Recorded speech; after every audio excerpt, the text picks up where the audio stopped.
Sealdah station চত্বরে একটি camp করা হয়েছে। বিভিন্ন জেলা থেকে ছাত্ররা আসবে, তাদের প্রিয় মুখ্যমন্ত্রী মমতা বন্দ্যোপাধ্যায় কি বার্তা দেন সেটা শোনার জন্য অধীর আগ্রহে বসে আছে। এবং বাংলার প্রত্যেকটা প্রান্তরে প্রান্তরে আওয়াজ উঠেছিল বদল নয় বদলা চাই, বদলা নয় বদল।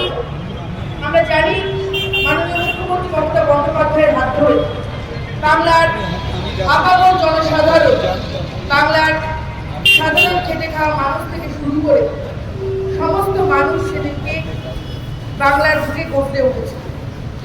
আজ ঠিক সেই দিনটা দেখবার সময়, যখন ছাত্রদের আন্দোলনে, ছাত্রদের আওয়াজে, ছাত্রদের ভাষায় আজ বাংলা তথা দিল্লি এক সূত্রে গাঁথার সময় এসেছে।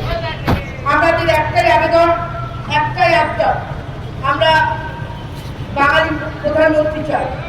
যেমন বাংলার মুখ্যমন্ত্রী মমতা বন্দ্যোপাধ্যায় হওয়ার পর আপনারা দেখেছেন বিভিন্ন প্রকল্পের মাধ্যমে বাংলার প্রত্যেকটা মানুষের প্রান্তরে প্রান্তরে দুয়ারে দুয়ারে পৌঁছে গেছে। ঠিক সেইভাবে আজকে বিহারে যেভাবে মানুষের উপরে অত্যাচার হচ্ছে, আজকে মধ্যপ্রদেশে যেভাবে মানুষের উপরে অত্যাচার হচ্ছে, আপনারা জানেন প্রত্যেকটা ঘরে প্রত্যেকটা মানুষকে তাদের পরিচয়পত্র দিয়ে প্রমাণ করতে হচ্ছে তারা ভারতবর্ষের নাগরিক। যারা কাগজ দেখতে চাইছে, তাদের নিজেদের কাগজ যদি আমরা দেখতে চাই, দেখা যাবে তারা নিজেদের কাগজ দেখাতে পারছে। আর তারা আমাদেরকে বলছে যে আপনারা ভারতবর্ষের নাগরিক কিনা দলিল দস্তাবেজ আর জন্মের প্রমাণপত্র দিয়ে দেখা। আমরা বলতে চাই, বারংবার বলতে চাই উদ্ধৃত কণ্ঠে, যারা আজকে ভারতবর্ষ কার ঠিক করে দিচ্ছেন, তারা স্বাধীনতা আন্দোলনের সময় কোথায় ছিলেন? বাঙালিরাই ছিল প্রধান দিক নির্দেশক। আমাদের এখান থেকে নেতাজি সুভাষচন্দ্র বোস, আমাদের এখান থেকে মাতঙ্গিনী হাজরা, আমাদের এখান থেকে ক্ষুদিরাম বসু, তারা স্বাধীনতার জন্য প্রাণ দিয়েছে।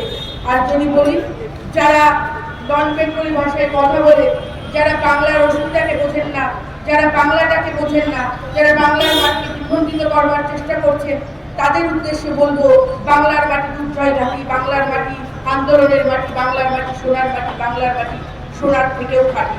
আর এই বাংলার মাটি, বাংলার মেরুদণ্ডকে যারা বেঁকিয়ে দেবার চেষ্টা করছে, বাংলার জনগণ সমাজে গণতান্ত্রিক পদ্ধতিতে ছাত্রদের জবাব দেবে।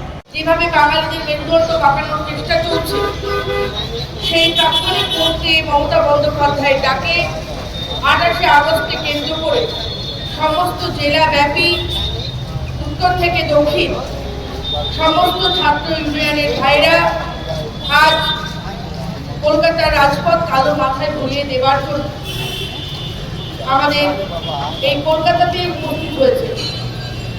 আপনারা প্রত্যেকটা তৃণমূল কংগ্রেসের কর্মী যারা বিভিন্ন জেলা থেকে কলকাতায় উপস্থিত হয়েছে, তাদেরকে বলবো, আপনারা সুশৃঙ্খলবদ্ধভাবে গন্তব্যস্থলে পৌঁছে যাবে।